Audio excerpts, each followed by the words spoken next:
সকলকে স্বাগত আজকের এই নতুন ভিডিওতে। আজকের ভিডিওতে আমরা জানবো প্রোটিন কাকে বলে, প্রোটিনের উৎস, প্রোটিনের প্রয়োজন হয় কেন।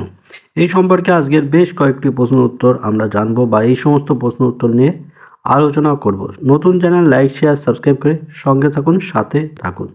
আমরা প্রোটিন সাধারণত প্রাণী দেহে লক্ষ্য করে থাকি, উদ্ভিদ দেহ আছে সেটা আমরা যাচ্ছি না, প্রাণী দেহের কথাই বলি। একজন মানুষের বৃদ্ধি, রোগ থেকে বেঁচে থাকা সমস্ত কিছুর উপর প্রয়োজন হয়ে থাকে খাদ্য। সেই খাদ্যেরই একটি অংশ হয়ে যাচ্ছে আমাদের প্রোটিন। ঠিক আছে, বিভিন্ন উপাদান থাকে খাদ্যের মধ্যে, তার মধ্যেই একটা হচ্ছে প্রোটিন। এই প্রোটিনের ফলে আমাদের সাধারণত শরীরের বৃদ্ধি ঘটে, অর্থাৎ বড় হতে থাকি, বৃদ্ধি হয়। তারপর কি হয়, শরীর সুস্থ থাকতে সহায়তা করে, অর্থাৎ আমাদের ওজন বাড়ে। ঠিক আছে, ওজন বাড়তে সহায়তা করে, শরীর সুস্থ থাকে, চোখ নাক মুখ, আমাদের চুল হাত পা নখ সমস্ত কিছু ঠিক রাখতে আমরা এই খাদ্যের সঙ্গে বিশেষভাবে প্রোটিন, ভিটামিন, মিনারেল, ফ্যাট, শর্করা প্রভৃতি খাদ্য গুণ আমাদের প্রয়োজন হয়ে থাকে। তারই মধ্যে একটি হলো আমাদের প্রোটিন। এবার খেয়াল করো, প্রোটিন কাকে বলে। এই প্রোটিন কাকে বলে এটা লিখতে গেলে বা এর উত্তর লিখতে গেলে আমরা লিখতে পারি যে প্রোটিন হলো জীবদেহের একটি গুরুত্বপূর্ণ মাইক্রো মলিকিউল, যা আমাদের অ্যামাইনো অ্যাসিডের লম্বা চেন দিয়ে গঠিত হয় বা গঠন হয়ে থাকে। এতে কার্বন, হাইড্রোজেন, অক্সিজেন, নাইট্রোজেন এবং কখনো কখনো সালফার লক্ষ্য করা যায় বা সালফার দেখা যায়। অর্থাৎ প্রোটিন হলো এমন একটি জীবদেহের গুরুত্বপূর্ণ উপাদান যেটি মাইক্রো মলিকিউল, যা অ্যামাইনো অ্যাসিড দ্বারা গঠিত, যার মধ্যে কার্বন, হাইড্রোজেন, অক্সিজেন এবং নাইট্রোজেন, কখনো কখনো সালফার দ্বারা গঠিত হওয়া একটি খাদ্য উপাদান যা আমাদের শরীরকে গঠন করতে বা জীবদেহের গঠনে বিশেষভাবে সহায়তা করে থাকে।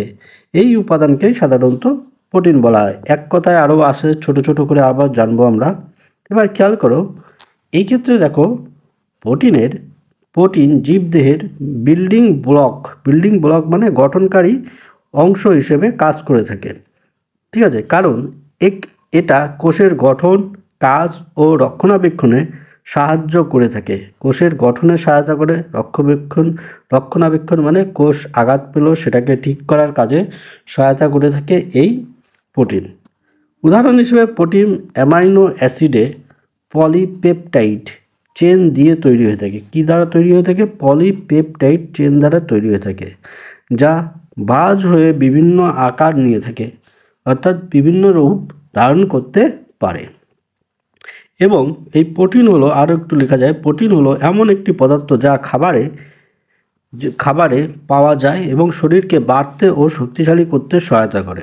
ঠিক আছে, এবার এরপরে ছোট্ট করে আমরা যদি প্রোটিন কাকে বলে লিখতে যাই, তাহলে লেখা যায় যে প্রোটিন হলো আমাদের খাদ্য গুণের একটি অংশ, যার মধ্যে amino acid, nitrogen, oxygen, sulphur, carbon dioxide এই ধরনের উপাদানগুলো থাকে এবং এটি একটি মলিকিউলার দ্বারা গঠিত হয়ে থাকে, যেটি আমাদের শরীরের রোগ প্রতিরোধ, তারপরে বৃদ্ধিতে সহায়তা করে থাকে। তাকে আমরা প্রোটিন বলবো। এই প্রোটিনের আমাদের শরীরের উৎস হলো মাংস, ডিম, বিভিন্ন শাকসবজি, সয়াবিন প্রভৃতি। আমরা আস্তে আস্তে সব জানবো। পরবর্তীতে দেখো,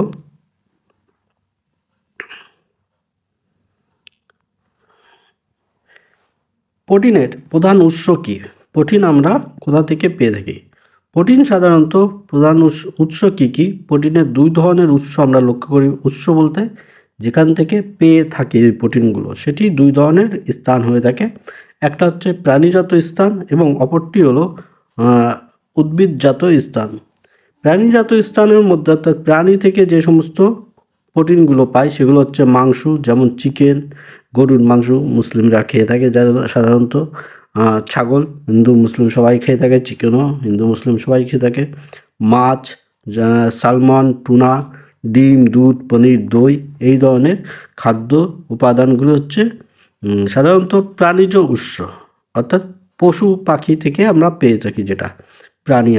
এবার উদ্ভিদ উৎস কি? উদ্ভিদ হচ্ছে ডাল, যেমন লেন্টিল বা ছোলাটাই মনে রাখো, কারণ আমাদের এদিকে ছোলাটা বেশি প্রযোজ্য। ছোলা, বাদাম, সিয়া, কুইনোয়া, সয়া প্রোডাক্ট প্রভৃতি থেকে আমরা সাধারণত মটরশুঁটি, তারপরে সোয়া মিল্ক, সোয়া, তারপরে টেপু, যেটা হচ্ছে টোফু, ঠিক আছে, এই সমস্ত থেকে সাধারণত আমরা এই প্রোটিনগুলো পেয়ে থাকি। টোফু, টেম্পে, সোয়া মিল্ক, এই সমস্ত থেকে আমরা সাধারণত উদ্ভিজ্জ প্রোটিন পেয়ে থাকি। এছাড়াও আমরা যদি উদ্ভিজ্জ প্রোটিনে বিভিন্ন ধরনের শাক লিখতে পারি, তারপরে ছোলার ডাল, মটরের ডাল, এই ধরনের জিনিসগুলো আমরা লিখতে পারি, যেগুলো থেকে আমাদের শরীরের গঠনে প্রোটিন পাওয়া যায়, শক্তির জোগাড়। ঠিক আছে, পরবর্তীতে দেখো প্রোটিনকে কয়টা প্রধান উপাদান ব্যবহার করা হয়। প্রোটিনের কয়েকটা প্রধান ব্যবহার লেখো, অর্থাৎ কী কী কাজে আমাদের প্রোটিন ব্যবহার হয়ে থাকে। প্রোটিন আমাদের শরীরে অনেক কাজ করে থাকে বা অনেকভাবে আমাদের সহায়তা করে থাকে। এখানে নিজেরা বানাবা, নিজেরা নিজেদের মতো তৈরি করে নেবে। যেমন পেশি গঠন করে থাকে এবং পেশিকে মেরামত করে থাকে, অর্থাৎ আঘাতপ্রাপ্ত পেশি ঠিক করতে সহায়তা করে। একটিন, মায়োসিন, প্রোটিন পেশিকে শক্তিশালী করে তোলে। ঠিক আছে, এগুলো সাধারণত প্রোটিনের এক একটি অংশ যা শরীরকে শক্তিশালী করে তোলে। এনজাইম হিসেবে, এনজাইম মানে আমাদের হজম শক্তি বা আমাদের যে সমস্ত খাদ্য খাচ্ছি সেটি ভেঙে শক্তি হিসেবে যখন রূপান্তরিত হয় সেটাকে বলা হচ্ছে। সেখানে হচ্ছে কি হজম, মেটাবলিজম সাহায্য করে থাকে, যেমন অ্যামাইলেস। ঠিক আছে, প্রোটিনে থাকে অ্যামাইলেস, যেটি আমাদের হজম করতে সহায়তা করে। পরবর্তীতে খেয়াল করো, পরবর্তীতে হলো হরমোন। সাধারণত ইনসুলিনের মতো হরমোন তৈরি করে রক্তের শর্করা নিয়ন্ত্রণ করে। এই ইনসুলিন অত্যন্ত গুরুত্বপূর্ণ একটি হরমোন আমাদের শরীরে বা প্রাণী দেহে। এই ইনসুলিনের এদিক ওদিক হয়ে গেলে বা পরিমাপ এদিক ওদিক হয়ে গেলে আমাদের শরীরে একটা রোগ হয়, যাকে আমরা মধুমেহ বলে থাকি, ডায়াবেটিস বলে থাকি, ঘন ঘন পেচ্ছাপ হওয়া, পেচ্ছাপ আটকে না থাকা, এরকম বেশ কিছু প্রবলেম সৃষ্টি হয়ে থাকে।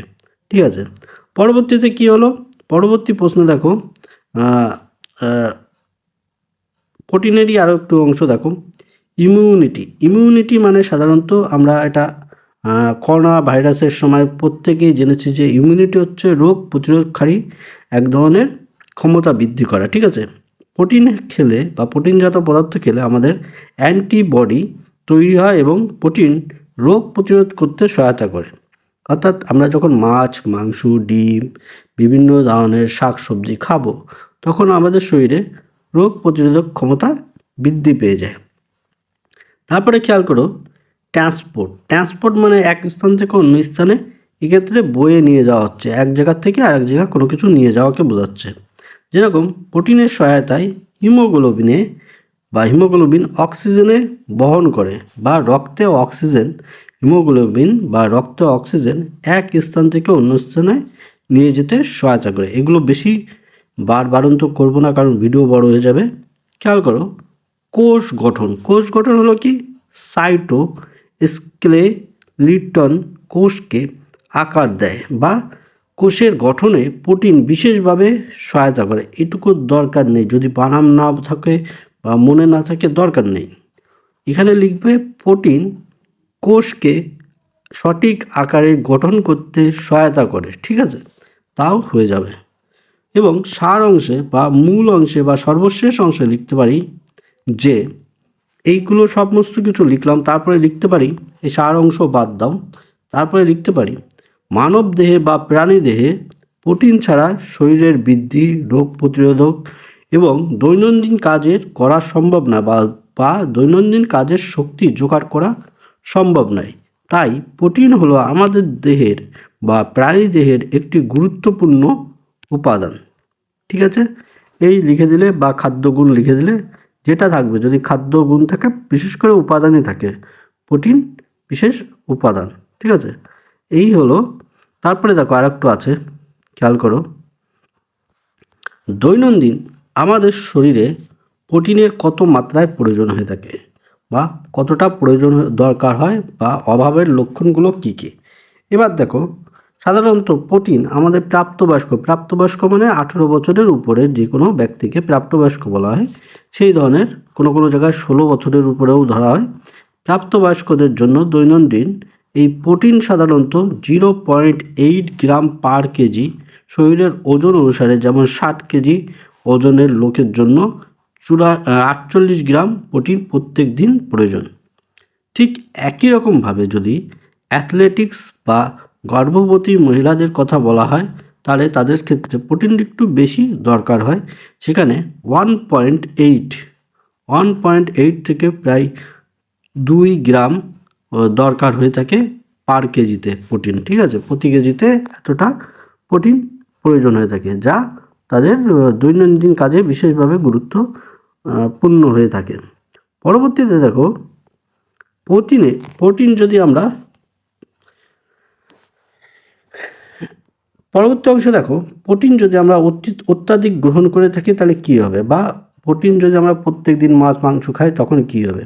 আমরা প্রত্যেকেই জানি আমাদের যে শিরা ধমনী থাকে সেগুলো যদি মাছ মাংস খাই তখন আস্তে আস্তে সেগুলো কী হয়, ব্লক হয়ে যায়, তার আকার আস্তে আস্তে এরকম ছোট হয়ে যায় এবং রক্ত চলাচল তার মধ্য দিয়ে করতে পারবে না। তখন কী হবে, তখন আমাদের শরীরে রক্ত পাম্প না হওয়ার জন্য দুর্বল হয়ে যায়, হার্ট অ্যাটাক হয়ে যায় এবং মানুষের মৃত্যুও ঘটে। তাই প্রোটিনের দেখো সব কয়টাই হচ্ছে মাছ মাংস দুধ ডিম হেভি ওয়েটের বা হেভি গুণসম্পন্ন খাদ্য। এই জিনিস যদি আমরা প্রায় দিন বা সব সময় খাই তখন আমরা অনেকটা মোটা হয়ে যাব এবং আমাদের এই শিরা উপশিরাগুলো জাম হয়ে যাবে এবং হার্ট অ্যাটাক বা শরীরের বিভিন্ন রকমের প্রবলেম সৃষ্টি হবে। খেয়াল করো যে প্রোটিন অতিরিক্ত গ্রহণের ঝুঁকি কী। অতিরিক্ত প্রোটিন অর্থাৎ 2.0 গ্রাম বা 200 গ্রামের বেশি পার কেজিতে যদি প্রোটিন যায়, কিডনিতে চাপ বাড়তে পারে, অর্থাৎ কিডনি তার কার্যক্ষমতা কমিয়ে ফেলবে বা কম হয়ে যাবে, অর্থাৎ ঠিক করে কাজ করতে পারবে না, কারণ মাছ মাংস ডিমে অত্যাধিক পরিমাণে ফ্যাটও থাকে সাথে। ঠিক আছে, ডিহাইড্রেশন মানে শরীরে জলের ক্ষমতা কমে যাবে, হাড়ের ক্যালসিয়াম কমে যাবে এবং ওজন বাড়বে। ঠিক আছে, ওজন বাড়ে। ঠিক আছে, অর্থাৎ ওজন আগেই বললাম মোটা হয়ে যাবে। বিশেষ করে অ্যানিমাল প্রোটিন অতিরিক্ত হলে হার্টের সমস্যা দেখা যাবে, অর্থাৎ হার্ট ব্লক হয়ে যাবে। ভারসাম্য রক্ষা করে সাধারণত আমরা যদি যেরকম ডায়েট প্ল্যানে বলা হয়ে থাকে সেই হিসাবে যদি আমরা উদ্ভিদ প্রোটিনগুলো বেশি গ্রহণ করতে পারি, ঠিক আছে, সয়াবিন তারপরে টোফু এই ধরনের খাবারগুলো যদি আমরা অনেক খেতে পারি তাহলে সাধারণত আমাদের এই হার্ট ব্লক টলকের সমস্যা থেকে আমরা অনেকটাই বেঁচে যাব। ঠিক আছে, সাধারণত মাছ মাংস প্রতি মাসে 1 থেকে 2 বার খাওয়াই অত্যন্ত বুদ্ধিমানের কাজ। এই ছিল আজকের আমাদের প্রশ্ন উত্তর পর্ব। সকলকে অনুরোধ করব আমাদের এই চ্যানেলটিকে লাইক শেয়ার সাবস্ক্রাইব করে বন্ধুদের মধ্যে শেয়ার করে দিতে এবং আমাদের সঙ্গে থাকার অনুরোধ করব। এটি শুধুমাত্র বোঝানো হলো, সঠিকভাবে কাকে বলে সমস্ত কিছু আগেও একটা ভিডিওতে বোঝানো হয়েছে। আজকে এই পর্যন্ত, পরবর্তীতে আবার দেখা হবে। সঙ্গে থাকুন, সাথে থাকুন।